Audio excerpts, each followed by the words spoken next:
Hello friends, स्वागत है आपका आपके चैनल स्टडी विद रुचि कनौजिया पर। तो आज का हमारा टॉपिक है समास, जिसमें हम समास व उनके भेदों को पढ़ेंगे। तो शुरू करते हैं। समास का शाब्दिक अर्थ। समास का शाब्दिक अर्थ होता है संक्षेप या संक्षिप्त।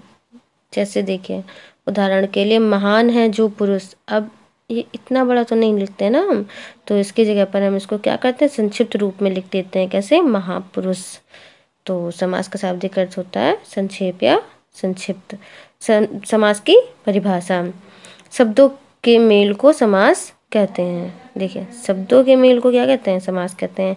जबकि वर्णों के मेल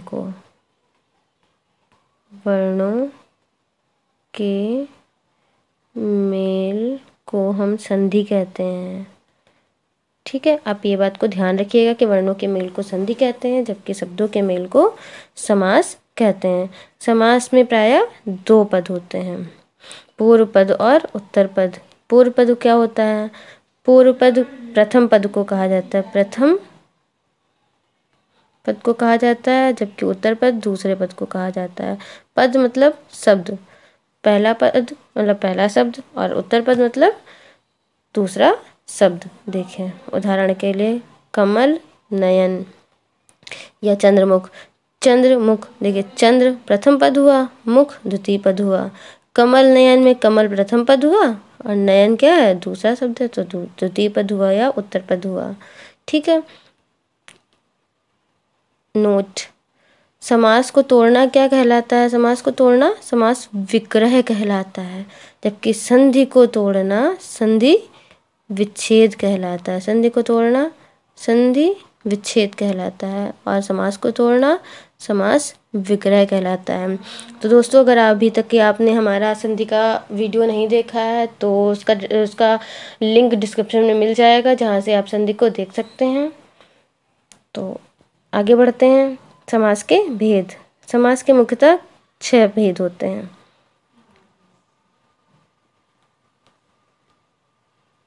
नंबर 1 अव्ययीभाव समास, नंबर 2 तत्पुरुष समास, नंबर 3 द्विगु समास, नंबर 4 कर्मधारय समास, नंबर 5 बहुब्रीहि समास, नंबर 6 द्वंद्व समास। ठीक है, तो पदों की प्रधानता के आधार पर भी मैं यहाँ पर ही आपको समझा दे रही हूँ। समास में अव्ययीभाव समास में प्रथम पद प्रधान होता है। ठीक है। तत्पुरुष समास, द्विगु समास और कर्मधारय समास में आपके उत्तर पद प्रधान होता है। कौन सा? उत्तर पद प्रधान होता है, उत्तर पद प्रधान होता है। ठीक है। बहुब्रीहि समास में आपके कोई भी पद प्रधान नहीं होता, कोई भी पद प्रधान नहीं होता है, पद प्रधान नहीं होता।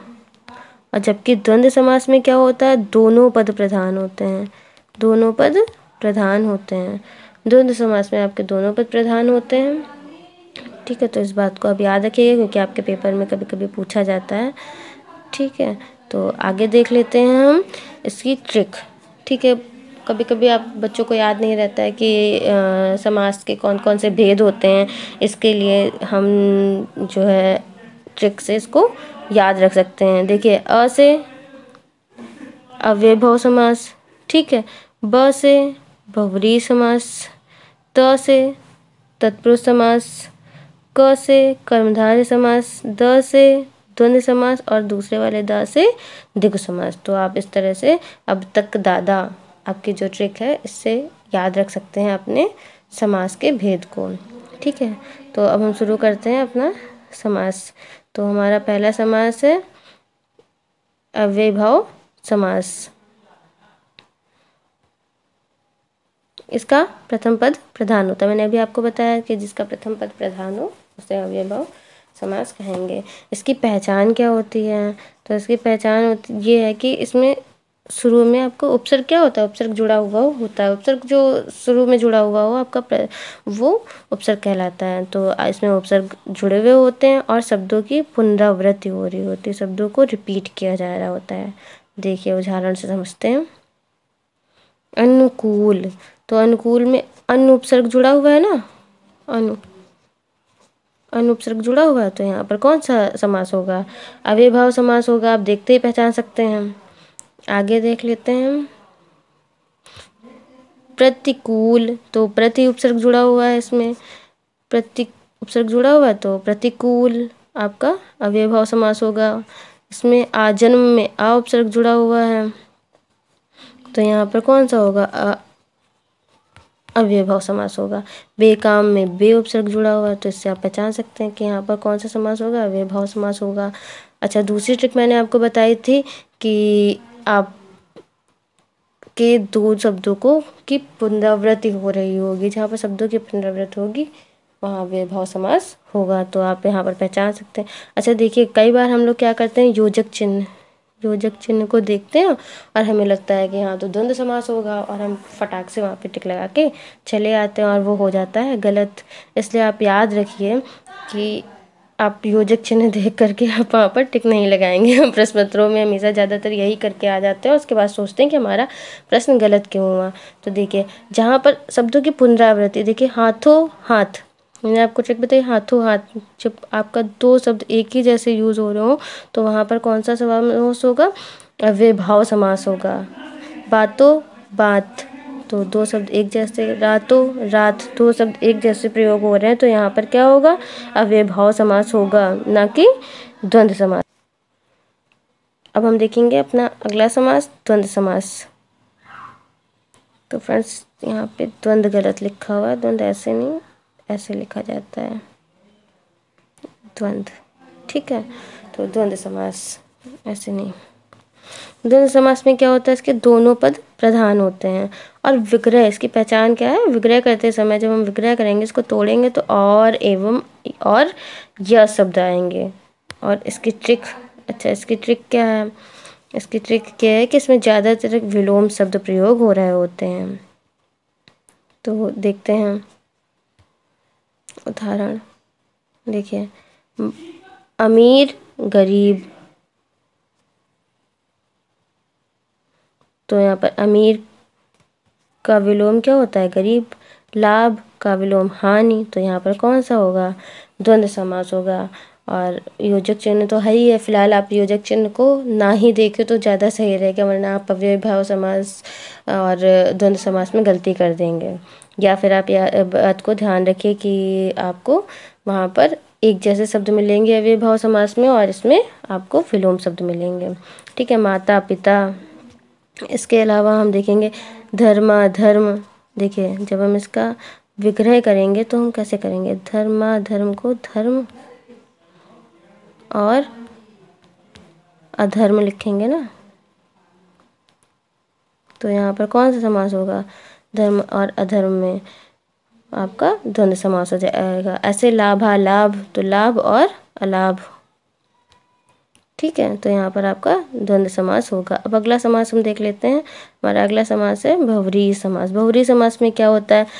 इसमें दोनों पद, कोई भी पद, दोनों पदों में से कोई भी पद प्रधान नहीं होता है, ये बात आप याद रखिएगा, ठीक है। दोनों पद मिलकर के किसी तीसरे पद की ओर संकेत कर रहे होते हैं।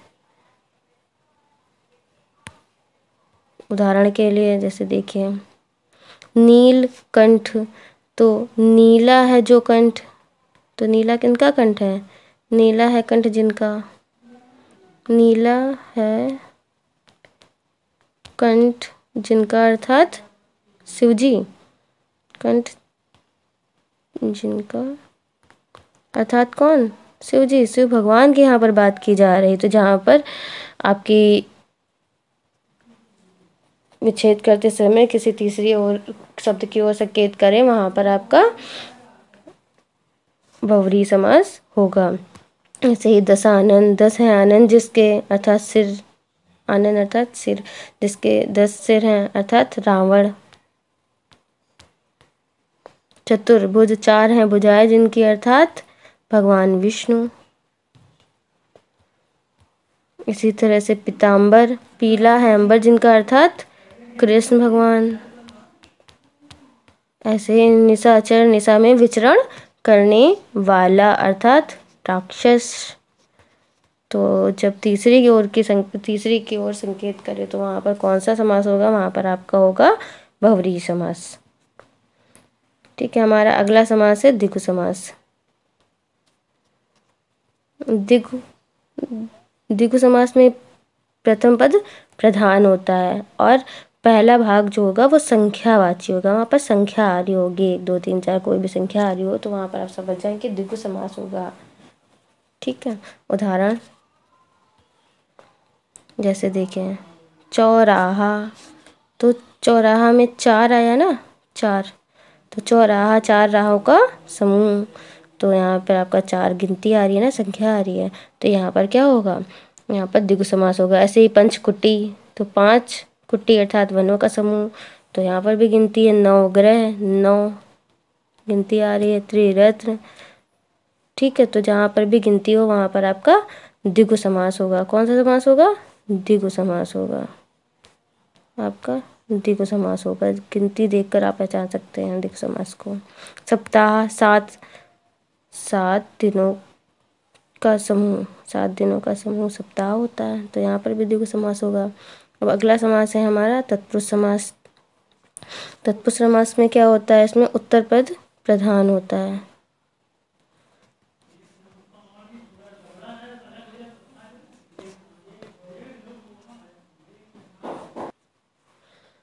इसमें कारक चिन्हों का लोप होता है। तत्पुरुष समास में कारक विभक्तियों के आधार पर 6 भागों में बांटा गया है। कारक चिन्ह हमारे कितने होते हैं, 8। ठीक है, जिसमें से आपकी पहला कर्म कर्ता कारक और आपका आखिरी संबोधन कारक, इनको नहीं गिना जाता है तत्पुरुष समास में। ठीक है, इनको नहीं गिनते हैं। तो इस प्रकार से आपके तत्पुरुष समास के 6 भेद होते हैं। देखिए यहाँ पे मैंने आपके लिए कारक चिन्ह लिख के रखे हुए हैं, और अगर आप कारक पढ़ाने के लिए कहेंगे तो मैं आपको कारक भी पढ़ा दूंगी। ठीक है, तो यहाँ पे सिर्फ हम कारक चिन्हों को देखेंगे। देखिए कर्म कारक को, कर्म की क्या है, व्यक्ति को, करण से के द्वारा, संप्रदान के लिए, अपादान में से, देखिए से करण कारक में भी आता है और अपादान कारक में भी आता है, लेकिन से उसमें से ऐसे ही आता है, जबकि अपादान कारक में से अलगाव को प्रकट करता है। ठीक है, ऐसे संबंध कारक का, की, के, रा, री, रे, अधिकरण कारण में और पर विभक्तियाँ इसकी हैं। ठीक है, जब हम विच्छेद करेंगे तत्पुरुष समास को तो उसमें विभक्तियों के शब्द आएंगे। चलिए देखते हैं हम उदाहरण। देखिए मनोहर, मन को हरने वाला, तो इसको जब हम विच्छेद करेंगे तो कैसे लिखेंगे, मन को हरने वाला, हरने वाला। तो देखिए यहाँ पे को विभक्ति आई, तो इसमें कौन सी को विभक्ति आ रही है, अर्थात ये कौन सा समास है, तत्पुरुष समास है। ऐसे ही शोका कुल, तो शोक से व्याकुल, से विभक्ति का लोप हुआ है यहाँ पर, तो यहाँ पर कौन सी होगा, तत्पुरुष समास होगा। देश के लिए भक्ति, देश के लिए भक्ति, तो इससे आप पहचान लेंगे यहाँ पर तत्पुरुष समास। रोग मुक्त, रोग से मुक्त, अच्छा ये से ऊपर वाला जो से यूज हुआ है वो आपका हुआ है करण कारक का, जबकि नीचे वाला जो आपका ये से यूज किया है ये हुआ है अपादान कारक के लिए। क्यों, क्योंकि अपादान कारक में अलगाव होता है ना, तो यहाँ पर आपका से अलगाव को दिखा रहा है। रोग से मुक्त, आज्ञा अनुसार, तो आज्ञा के अनुसार, आज्ञा के अनुसार, तो यहाँ पर के अनुसार के विभक्ति का लोप हुआ है। ऐसे पुरुषों में उत्तम, तो में विभक्ति का लोप हुआ है, तो जहाँ पर विभक्तियों का लोप हो वहाँ पर आपका तत्पुरुष समास होता है। अगला समास हमारा है कर्मधार समास। कर्मधार समास में आपका उत्तर पद प्रधान होता है और विशेषता बता रही जा रही होती है, किसी की विशेषता या समानता। जहाँ पर विशेषता या समानता आए वहाँ पर कर्मधार समास होगा। उदाहरण देखते हैं हम। देखिए घन श्याम, घन श्याम, जब इसका हम विग्रह करेंगे तो घन के समान श्याम अर्थात काला, तो यहाँ पर देखिए घन के समान काला, तो हमने क्या किए, यहाँ पर विशेषता बताई जा रही है ना, समानता बताई जा रही है, तो जहाँ पर समानता बताया जाए वहाँ पर कर्मधारय समास होगा।